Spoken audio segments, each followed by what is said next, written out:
వేర్వేరు ఖండాల్లోని పలు దేశాల్లో వరదలు బీభత్సం సృష్టిస్తున్నాయి. ఆస్ట్రేలియాలో 3వ అత్యధిక జనాభా కలిగిన బ్రిస్బేన్ నగరంలో ఆల్ఫ్రెడ్ తుపాను ప్రభావంతో ఎడతెగని వర్షాలు కురుస్తున్నాయి.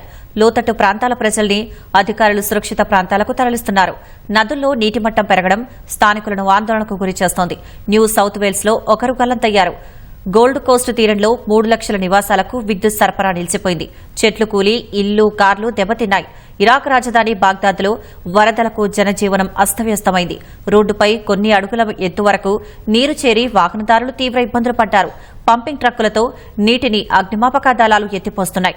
అర్జెంటీనాలో కురుస్తున్న భారీ వర్షాలకు 6 పౌరులు మృత్యువాత పడ్డారు. బహియా బ్లాంగా నగర వీధులన్నీ నదులను తలపిస్తున్నాయి. రోడ్లపై నీరు చేరడంతో సహాయక చర్యలు కష్టంగా మారాయి. ట్రాఫిక్ పూర్తిగా స్తంభించింది.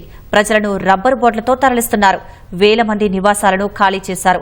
ముందు జాగ్రత్త చర్యగా విద్యుత్ సరఫరాను అధికారులు నిలిపివేశారు.